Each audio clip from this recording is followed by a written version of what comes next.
6,000 dead and rapidly rising, the race to find survivors of the Turkey and Syria earthquake. But with aftershocks and freezing temperatures hindering that search, thousands of families still don't know if their loved ones survived. My sister, brother-in-law and disabled nephew lived on the 10th floor, and no one is here to properly help search. But amidst the tragedy, scenes of hope. Our cameras follow the remarkable rescue of a boy pulled from the rubble in Syria. Tonight, our correspondents will be live with the very latest on both the rescue and relief efforts. But we'll also be looking at the relief effort building here by those desperate to help, also ahead. You have lost your liberty, your job and your status. Former Met Police officer David Carrick given 36 life sentences over his 17-year campaign of terror and attacks against women. Return tickets en route to the scrap heap. Changes to train travels on the way. But is it just fiddling with the fares? And Wrexham, Wrexham, Wrexham. On the road with the underdogs as they head to Sheffield United. Wrexham FC look to extend their FA Cup fairy tale.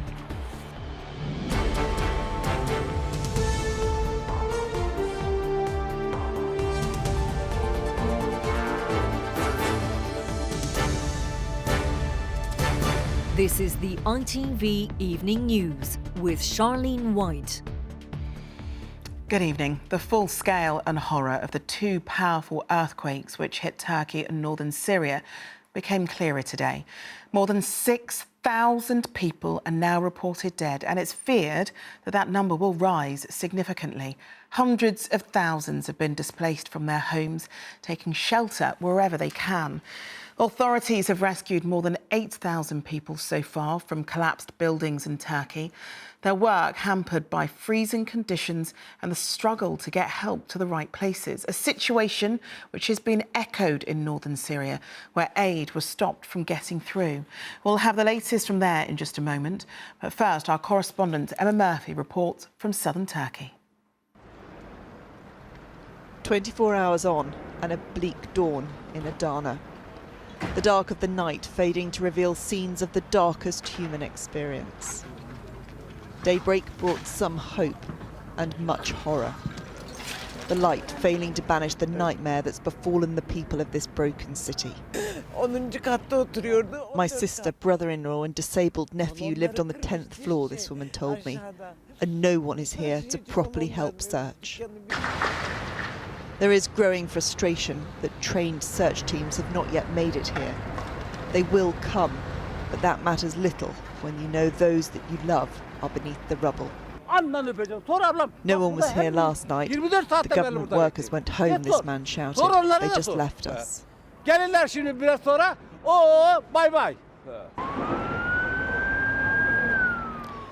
hours away in the city of Iskenderun, the search for the living and the recovery of the dead was also down to the efforts of those untrained in such dreadful work. With only the bedsheets in which they'd slept to protect the dignity of those who perished, they carried body after body away. The final loss of hope, almost too much for those who survived to accept. Dad, maybe he's still alive. Check his pulse, this daughter begs. Maybe he needs resuscitation. There aren't enough stretchers now to bring the dead from their temporary graves. In some parts of these buildings, they're finding so many bodies, they're having to take them out in the buckets of the diggers that are used to move away the rubble. People who lived their lives here being removed like this as their families watch on. Throughout the wreckage, the trappings of those lives remind of what's been lost. The keys still in a locked door. When they were last turned, they offered a protection against a different threat, but no protection against the threat that was coming. Others gathered what memories they could, salvaged photographs of different times. For some, the scenes they witnessed trigger memories they thought they'd left behind. Mohammed told me his home now looks like the one he fled in Aleppo. In this home, his brother was killed and his parents injured. هربنا من الحرب لو ما في حرب نبقى ببلدنا سوريا. We fled the war. If there was no war, we'd still be in Syria. The war is death, and the death followed us here. Death reaches us everywhere. There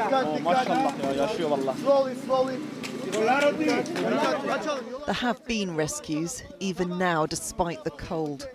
A lucky few being saved. She's stunned and disorientated, but alive. What joy for families and the rescue teams to save lives. Some respite in this bitter winter tragedy.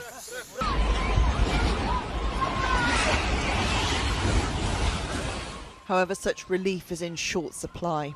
Aftershocks continue and damaged buildings still fall, adding to the fear of so many here who no longer trust the land that they live on. Emma Murphy, ITV News, Adana, southern Turkey. Well, some of Emma's report there was from Iskenderun on Turkey's Mediterranean coast, which is about 75 miles from the quake's epicentre northwest of Gaziantep. From there, the devastation is spread across 10 provinces where more than 13 million people live. In Kahramanmaraş, most of the city centre has been destroyed. Turkey has banned all travel to the area except for rescue workers and aid shipments. Temperatures dropped below freezing there last night and will again tonight. Elsewhere in Adıyaman, several government buildings have collapsed, as you can see, and the airports in Malatya and Hatay were badly damaged. In all, at least 4,500 people are confirmed dead in Turkey tonight, and more than 26,000 are injured. Now let's look across the border now in Syria. 1,700 people are confirmed dead so far and 3,700 injured. But around 10 million people are thought to live in the affected areas here. That includes around 4 million internally displaced refugees in Syria's last opposition-controlled region around Idlib. Well, Syria's suffering is being made all the worse by the difficulties of getting aid in and support. But amidst the horror, there is some hope. In Sarmada, in Idlib province, our cameras captured a young boy being rescued from the rubble after being buried for almost a day. Our global security editor, Rohit Katru, reports. The search is now for the dead as well as the living. A block of flats crushed by the quake. Surely no one has survived. But the rescue workers are hopeful, and in the rubble there are signs of life. A closer look, then a call for help. There's someone down there. Under the light of their head torches, the face of a boy is revealed. He's lying still, and the search teams fear the worst. Until they see the flicker of his eyes, the shift of his head. Ropes and cables are brought in, and he's lifted from the debris to safety.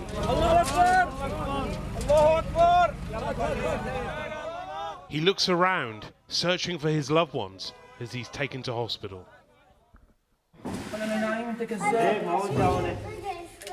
He mutters a few words. "Bring me some water," he says. His hand is trembling. His voice is weak. His name is Muaz, and he's 8 years old. And then a question to silence the hospital ward. "Where's my mum?" he asks. The answer isn't clear, and no one can provide one yet, until a surviving member of his family arrives.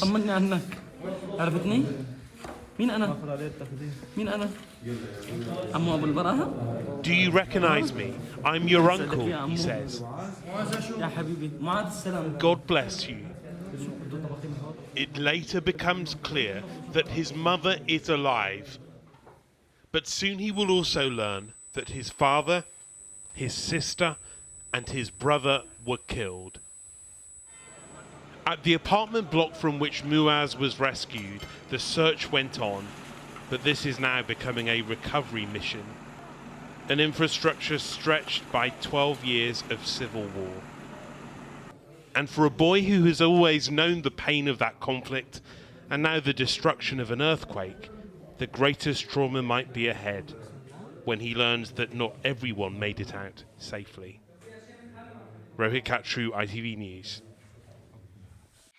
OK, let's get the latest live from our correspondents now. Emma Murphy is in the city of Adana in Turkey's southern coast, and Rachel Younger is in Diyarbakir, inland and further west. I want to start with you, Rachel. How is the rescue effort going there? Well, it is a bitterly cold night. As you can see, there are people trying to stay warm around fires. Now, this particular city, around 20 large buildings came down. Much of the rest of it was unscathed. But the reason there are people out here is if you have a look up at the apartment blocks, you will see they are in darkness. Nobody has slept here. Nobody feels safe. And that's because the aftershocks keep coming. There was one at 10 o'clock this morning which shook this city again, and so people have either fled to the surrounding villages or they're being looked after in relief centres. There's one just behind us here where people are being served soup.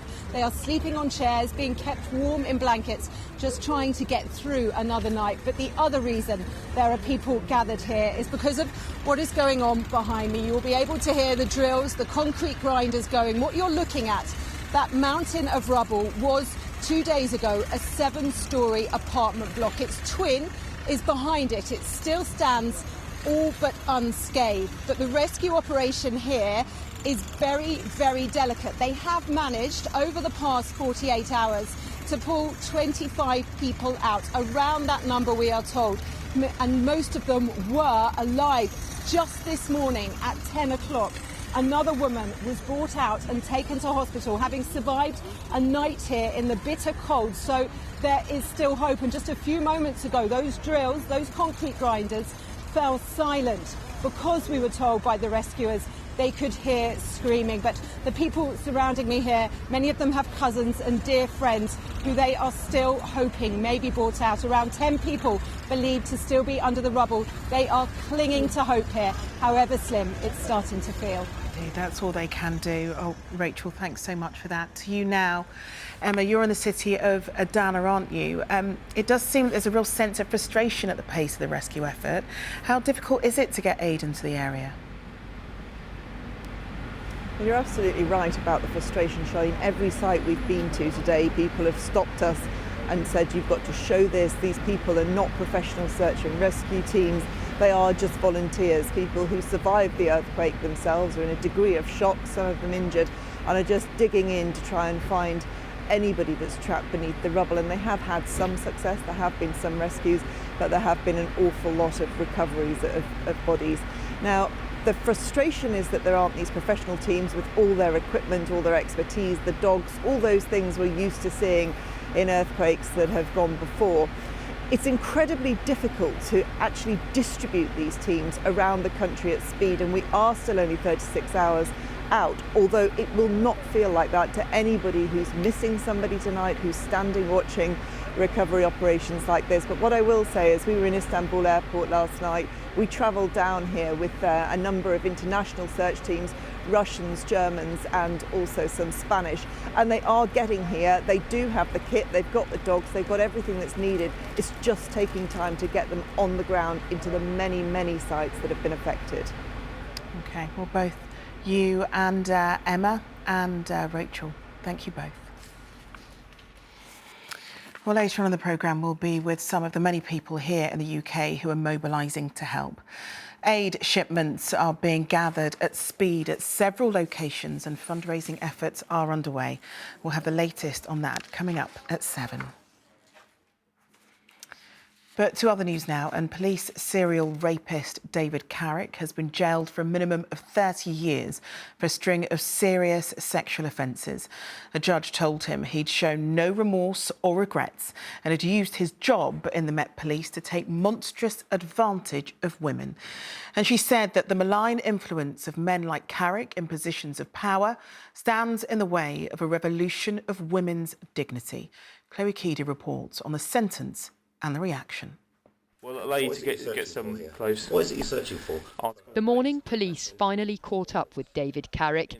He wasn't wearing his uniform, but even then he carried on acting as though he was above the law. I've only been a police officer for 20 years. Right.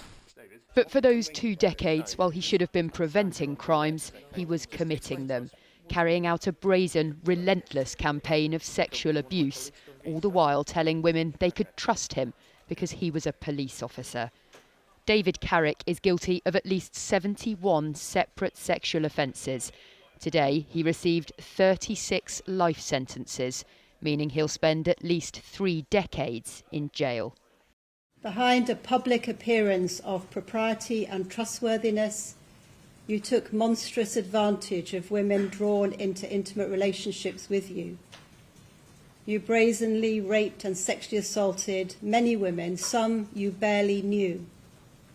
You behaved as if you were untouchable.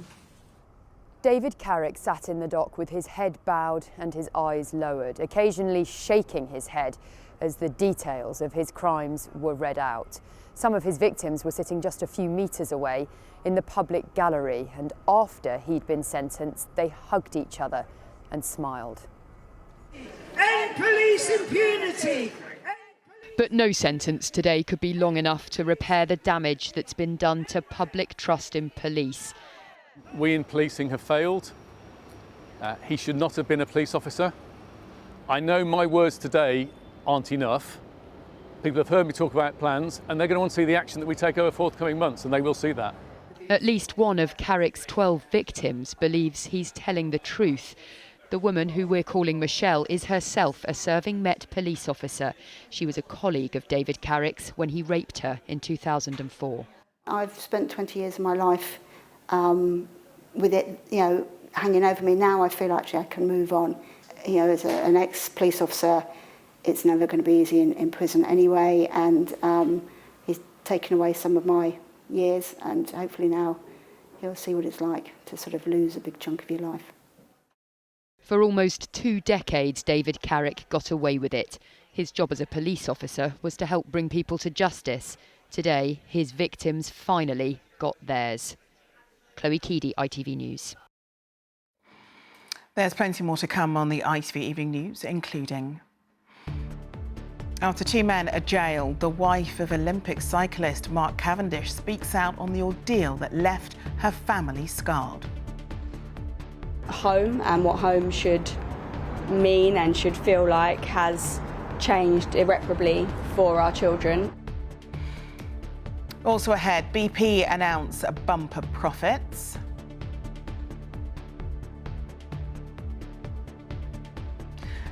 And find out why return rail tickets might soon be a thing of the past.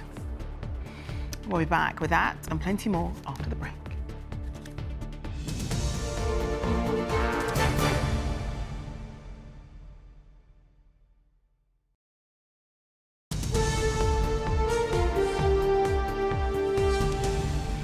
Welcome back. A father has been found guilty over the death of his obese teenage daughter, who was found in appalling conditions. 16-year-old Kaylee Titford weighed 145 kilograms, that's almost 23 stones, at the time of her death in Powys in Wales. Her father, Alan, admitted being lazy about caring for the disabled teenager and was found guilty of manslaughter by gross negligence. Her mother, Sarah, had earlier pleaded guilty to the same charge. Rachel Townsend reports. Unfit for any animal. Yet this is the bedroom of a disabled child. The place where Kaylee Titford spent her final months. This bodycam footage shows the scene police uncovered in Newtown, mid-Wales. What you can hear is an officer retching as he sees and smells the squalor. Kaylee's father, Alan Titford, had claimed he was unaware of his daughter's living conditions, saying her mother was her primary carer.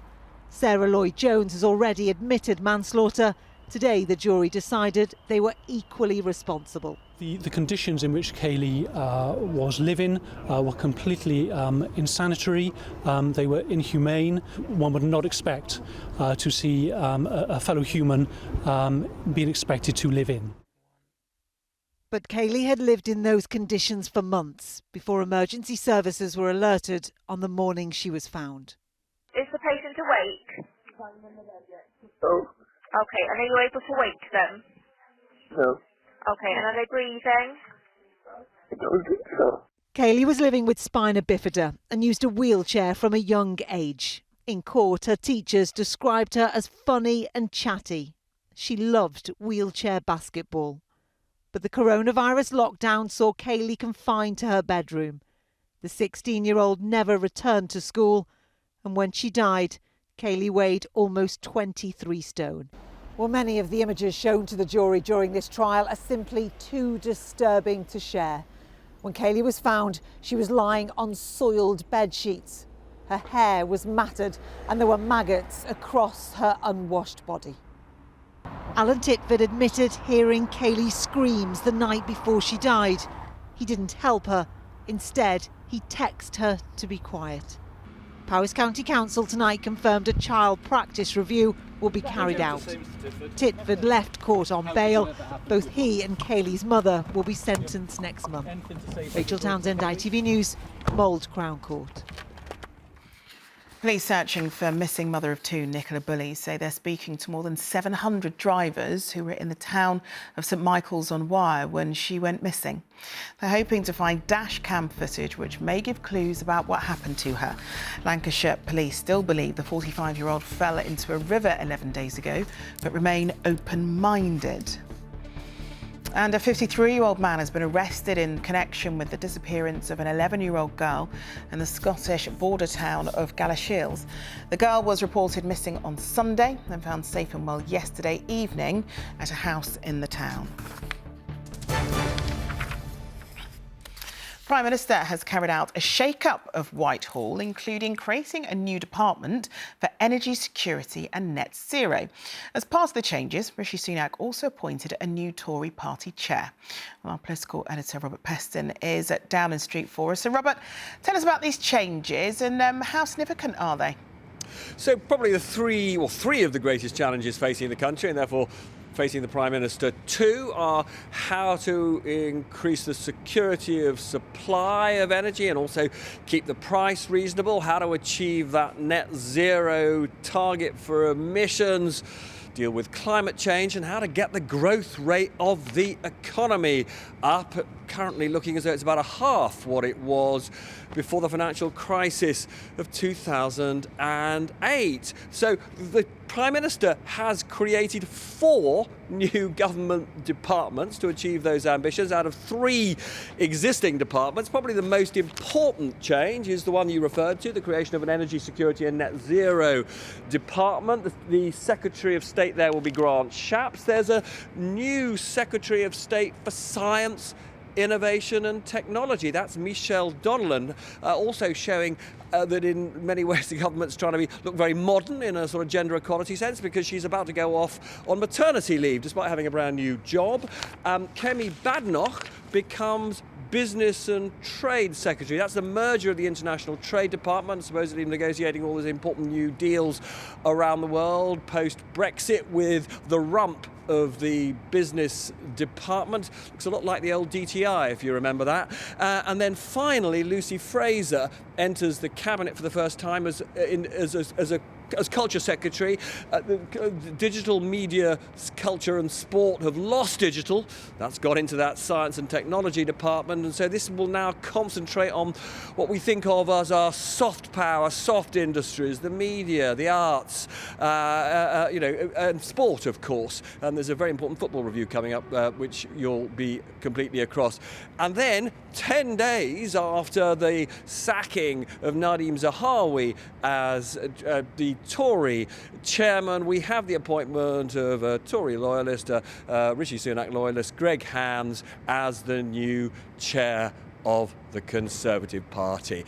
Mostly, as I say, this is about trying to essentially get our prosperity back in shape.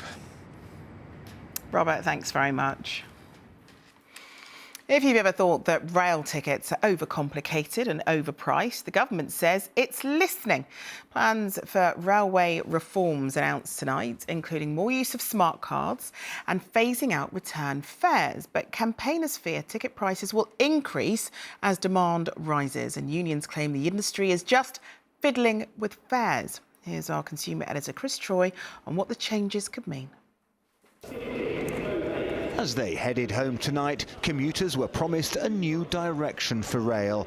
And for many passengers, change is already long overdue. The train, there's just not enough carriages and just no staff. They need more staff. Actually being on time, more services and less strikes. The service in terms of price, yeah, I think that has to be worked on. Tonight's announcements from the Transport Secretary include single fare pricing trials extended, meaning one-way fares won't cost more than half the cost of a return. A demand-based pricing test where ticket costs rise or fall airline style according to demand. And pay-as-you-go ticketing using smart cards rolled out across the southeast of England. Now, I've just checked, and from here, London's Victoria to Brighton, a single can be just 10p cheaper than a return. Government says it will end this seemingly illogical pricing, but it has been promising rail reform since 2018. Recent strikes devastated services, and tonight initial union reaction to the new plan is damning. Well, it seems to be more tinkering around the edges, more privatisation, fiddling with fares. What they really need to do is put proper investment into the railways. I find the ticketing system so complicated. Transport campaigners welcomed new trials of fares reform, but worry that demand-led surge pricing could increase costs. With some demand-led pricing, the price will drop as you get closer to the date, but in some models, the price could also go up. So we'd really welcome some clarity from the industry. Government says private firms will get their most important role in railways to date, but passengers know that reform in this industry can be subject to diversions and delays. Chris Troy, ITV News. We are watching the ITV Evening News. Here's what's still ahead before Emmerdale. The wife of cyclist Mark Cavendish on her family's trauma after the knife-point robbery at their house. Find out why BP have been accused of watering down green targets as they announce record annual profits. We'll have all the build-up as Wrexham look to upset the odds in the FA Cup. And it's going to be a chilly one on the pitch tonight, but probably not as cold as where I am this evening. Join me for the national forecast live from the Dancing on Ice studio. But back to our main story tonight. More than 6,000 people are now reported to have died in two powerful earthquakes which struck Turkey and northern Syria. It's feared the eventual death toll will be much higher. Hundreds of thousands have been forced from their homes and are taking shelter wherever they can, while rescuers race against time to search for survivors trapped beneath the rubble. For family here in the UK, it's a terrible wait for news, as our correspondent Stacey Foster reports. Help is coming from every part of the UK. In Nottingham, they're packaging up supplies, ready to send to those who need it most. Ali is the organiser. He lost 6 relatives in the earthquakes back home, but he's convinced these donations will make a difference. What we can do here is probably more effective than what we can be there. Unfortunately, I couldn't get the plane ticket to fly out there to reach my family yesterday, but at least we're here. What we can do is send some warm clothing, send some money to them so they can buy the goods and food, etc. that they most need. Ishil's mum is missing. This is our flat. She thinks her mother is trapped in what's left of her home. They last spoke at the weekend. It's fine. I'm happy because I talked to her. But it wasn't enough. Even my mother is died, and then I want to cuddle her. I mean, I want to see her last time. The wait for news is frustrating for Abdullah in Middlesbrough. He's lost 16 members of his family and 3 are still missing. They're under the buildings, but we don't know they live or not. But The weather conditions are also very bad. It's very difficult. In North London, the donations are still coming in. Hundreds of people turning up with arms full of aid. We have bought lots of nappies, wipes, blankets, shoes, coats, jumpers. We bought food. We bought lots of newborn stuff. We bought lots of baby formula. Yesterday we found out a few of our relatives are basically out in the snow, so they can't sleep, or they're in the cars. They can't get food or anything because petrol stations, shops have all closed as well, surviving on biscuits and what bare minimum that they've managed to basically pick up just before the earthquakes. It might only be a box of cereal, a bit of pasta and some wipes, but this aid effort is bringing communities together, turning their grief into some good. Stacey Foster, ITV News. Aid is desperately needed in both Turkey and Syria. And tonight, Sejal Karia is at a charity centre in London where people are bringing its supplies. Sejal, what kind of help are they offering? Well, Charlene, they have been inundated with donations here in West London, like we were seeing in Nottingham. The boxes here are full. There are people here still packing clothing and other supplies ready for them to be flown to Turkey. Halit is from West London Turkish Volunteers, joins me now and can tell us more. Thank you for joining us, Halit. Just tell us, what kinds of things have people been donating? So what we focused on is winter clothing and blankets. We focused on baby products like nappies and baby formula. So as you can see, that's the kind of area we're working in. And lots of people here, aren't there? Absolutely. We've had loads of volunteers. They've been working since this morning. So the people that have bought the stuff in have bought it in bin bags, have bought it in suitcases. And what we're doing is taking them out and separating them into sections. So, for example, there's the ladies' clothing, ladies' jackets, gentlemen's jackets. So what that does is it's easier to distribute when we're there. And how will it get to Turkey and to the people that so desperately need it? So we are using Turkish Airlines cargo. We're going to get everything ready. So the cut-off period is Friday, 8 o'clock in the evening. And then once we've sorted everything, it's going to go onto a cargo, Turkish Airlines cargo plane and go. And what do you make of the community's response? I'm just amazed. I mean, we've had people from Polish community, we've had local community that helped us. We had an amazing couple of guys that came in from a Ukrainian group who brought in a van load of products, of clothing, winter clothing, sleeping blankets, sleeping bags and blankets. We're just astonished by the generosity of people with their time and their efforts that they put in to put this together. And of course, all of this just since yesterday. Absolutely. I mean, yesterday we came here at 6 o'clock for our weekly meeting. People have already started putting stuff at the door. And since then, we've been trying to separate them. As you can see, we've got this much outside as well. And we're going to do this for another 2-3 days, and hopefully it will reach the people that need it most. Thank you very much indeed. Well, they are still collecting donations until Friday, when all of these boxes and all of these supplies will begin their journey to Turkey. OK, Sejal, thank you very much. Well, for more information on how you can support the aid effort, do head to our website. Peter Cavendish has spoken of the devastating impact a knife-point robbery had on her cyclist husband Mark and her young child. She told Chelmsford Crown Court how the burglary had turned a loving family home into a constant reminder of threat and fear. Two of the gang that robbed them were today given long jail sentences, as Ian Woods reports. Peter Cavendish wanted the robbers to hear from her personally about the devastating impact they'd had on her family. No time in prison could make up for what they did to us that night. The terrifying ordeal lasted minutes, but according to the Cavendishes, the psychological damage will go on for years. Masked, violent intruders came into their bedroom, punched the cyclist and held a knife to his throat, while his wife and 3-year-old son cowered under the duvet. She was pregnant at the time. The incident, of course, has had a massive impact on what should have been an incredibly happy time for us as a family.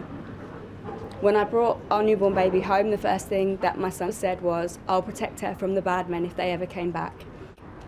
Home and what home should mean and should feel like has changed irreparably for our children. The gang were targeting Richard Mille watches worth hundreds of thousands of pounds. The cyclist is a brand ambassador for the company. Passing sentence judge David Turner said this was serious organised crime, not some run-of-the-mill domestic burglary. He described the plan as orchestrated and ruthless offending. Ali Cisse was jailed for 20 years, including 8 for unrelated firearms offences. Romario Henry was sentenced to 15 years. But 2 suspects, Joe Jobson and George Goddard, have never been caught. The reason I've said anything about what we've said is just in the hope that somebody might see something, hear something, know something, and actually understand a little bit about what's happened and the effect that it's had on my children. Going through what she went through with regards to the robbery itself, so having to relive that months later at court, it can have a massive impact on families. The cyclist, who's won a record number of Tour de France stages, couldn't be in court today because he's competing overseas. In a written statement, he said he'd become paranoid and anxious since the break-in, and both he and his wife would like to move home to help them move on. Ian Woods, ITV News, Chelmsford Crown Court. Police investigating the death of the head teacher of Epsom College think she was shot by her husband, who also killed their daughter before turning the gun on himself. The bodies of Emma and George Pattinson and 7-year-old daughter Letty were found on Sunday. Well, Danny Sinha is at the scene for us. Danny, can you talk us through what police have said? Well, a tragic case in which 3 people were killed. It's thought that George Patterson shot his wife and his daughter before turning the gun on himself. Now, police have confirmed that the gun itself was legally owned by George Patterson. He, of course, was the husband of Emma, who was a head teacher at the prestigious Epsom College. They shared a daughter, Letty, who was just 7 years of age, and all 3, of course, were found dead in the early hours of Sunday morning in the grounds of the school. Now, we now know that Mr. Patterson had, in fact, been in contact with Surrey Police over his gun licence just days before the killings took place. The family had moved, of course, from Caterham to Epsom, not recently, in fact, so he was obliged to change his address. That was just a formality. But we're also hearing reports that Mrs. Patterson had, in fact, contacted a close relative that night with concerns about her husband. Of course, police will have to look into that, and post-mortem examinations will be taking place later this week. OK, Danny, thank you. BP has become the latest oil giant to post huge profits, making £23 billion last year. That's £2.5 million every hour. But despite the bumper profits, BP is cutting emission reduction targets and will produce more oil and gas than planned. Well, our business editor Joel Hills has joined us in the studio. So, Joel, why is BP backtracking on these pledges then? Well, here's the thing. The world needs to decarbonise, but BP, in the short term at least, plans to produce more in the way of fossil fuels. And it says it's in everyone's interest that it does. What we saw shortly after Russia invaded Ukraine a year ago is there was a spike in the price of oil and gas. The prices of both have eased just slightly, but BP expects them to remain elevated for years to come. And this is a wave it wants to ride, delivering future profits in future and more money for investment. Have a look at this. BP says over the next 7 years, it will spend an extra £6.7 billion on solar, wind, biofuel, hydrogen projects, as well as EV charging points and convenience stores. All good stuff. More controversially, over the same period, BP will increase investment in oil and gas extraction by the same amount. Last year, BP produced the equivalent of 2.3 million barrels of oil every day. By 2030, the company says it will fall to 2 million barrels a day. But BP had pledged to cut oil and gas production to 1.5 million barrels in 7 years' time. Climate change campaigners are furious and despairing. Greenpeace tonight has called BP's decision devastating. BP's boss insists the last year has shown that we're completely dependent still on oil and gas, and it will take us time to wean off. The world wants and needs a better and a more balanced energy system, one that can deliver more secure, more affordable, as well as lower carbon energy solutions. BP says it's still heading for net zero. It's just going to get there more slowly. Here's hoping it does, because we really need companies to deliver on the promises they've made. All right, Joel, thank you. All Saints singer Shaznay Lewis has hit out at the Gender Neutral Brit Awards, saying women face being disregarded and excluded. Previous male and female categories were scrapped last year after non-binary musicians said it discriminated against them. But this year's Best Artist nominations are all men. Ellie Pitt has more. The alphabet runs right from A to Z. Shaznay Lewis picked up 2 Brit Awards in her time with 90s girl band All Saints. But the singer has criticised the award boss's decision to do away with male and female categories in favour of one Best Artist gong. She told the Radio Times, "The birth of the new award has seen the demise of both Best Male and Best Female categories, and women, predictably, have suffered as a result." They've taken away the protection of what the gendered categories, gave the illusion that the music industry was more equal than actually is the case. Second year of the new award, the Brits has come under fire after an all-male nominee list was announced. It's sad to see it, but I don't think this one instance is enough proof to show that an inclusive, gender-free award ceremony doesn't work. Those in charge of the Brits say they share in the disappointment that women have missed out, but a key reason is that there were relatively few commercial successful releases by women last year compared to those by men. Last year, Adele picked up the first Artist of the Year award. I understand why the name of this award has changed, but I really love being a woman and being a female artist. Although only in its infancy, many artists will be hoping an award designed to increase inclusivity doesn't create gender exclusivity. Ellie Pitt, ITV News. Still to come, Wrexham's Hollywood owners turn their attention to Bramall Lane in Sheffield. Can the non-league side upset the odds in the FA Cup tonight? We've got all the build-up. So that, the weather with Alex in just a few moments' time.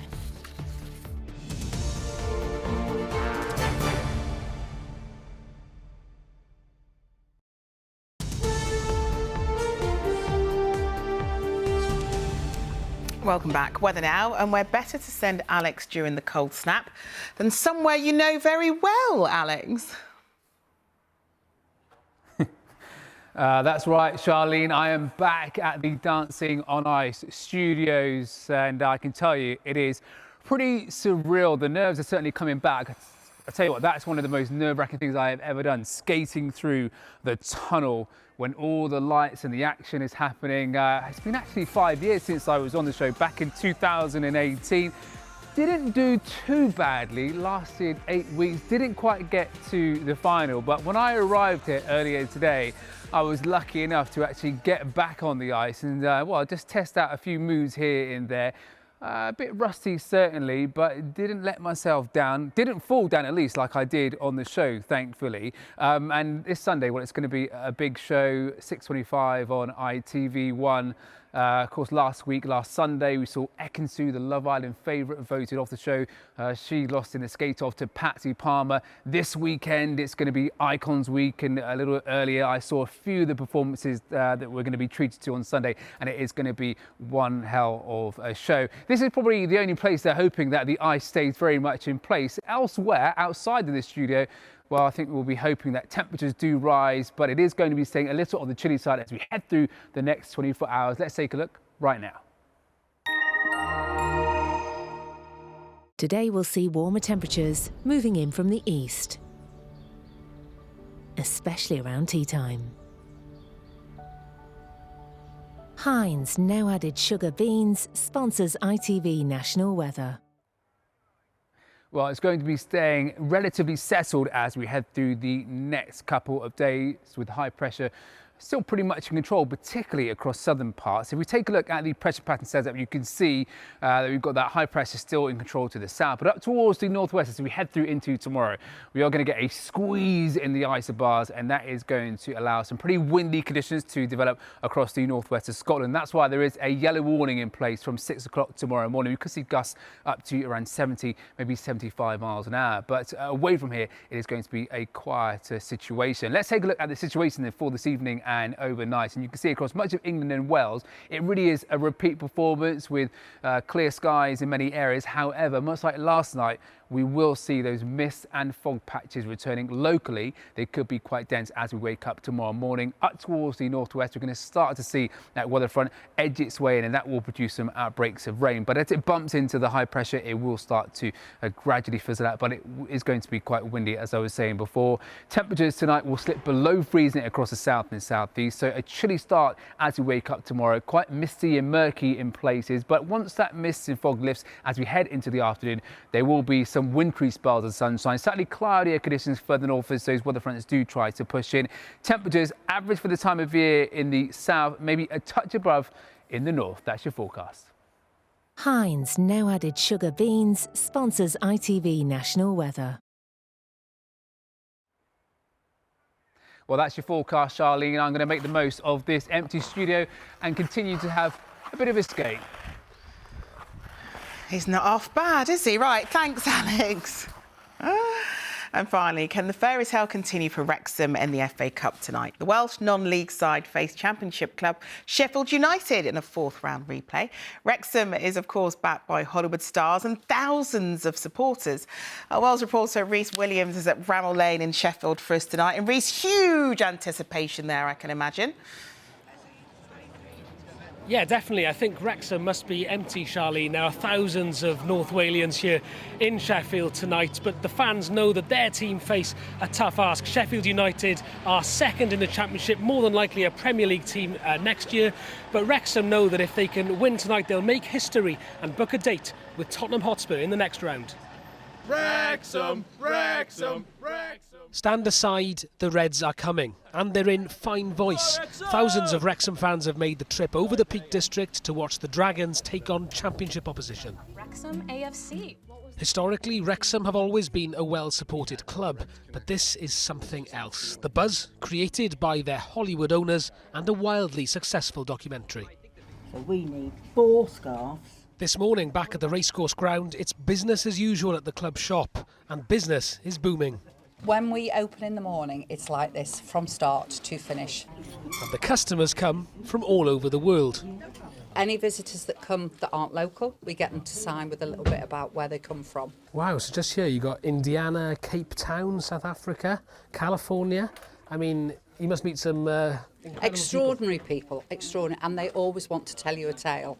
Believe it or not, this shirt is one of the most sought after in world football. The club has sold around 25,000 this year already. As soon as they're up, they're flying off the rails. They've been out of stock for months. The only reason there's some here now is because they found a couple of boxes at the back of the warehouse last week. The documentary has made stars of Wrexham's many colourful characters, including 98-year-old season ticket holder Arthur. First game, I was 70 years old. I was in 1931. It's a long while ago. We met up with Arthur's family and friends before they travelled to Sheffield to watch their team try and make history. This team has got such a heart, and I think they'll do their best to deliver if they can. It's going to be a tough game, but as long as we do our best, we'll have no complaints at all. If we lose, I think we'll be disappointed, but we won't be devastated. It's got to be penalty shootout. We could do it. Let's hope we can. Well, Arthur, stranger things have happened. Rhys Williams, ITV News, Sheffield. Oh, bless him. Good luck, guys. Right, that's it from us. Julie's here at 10, but from the whole team here, enjoy your evening. Bye-bye.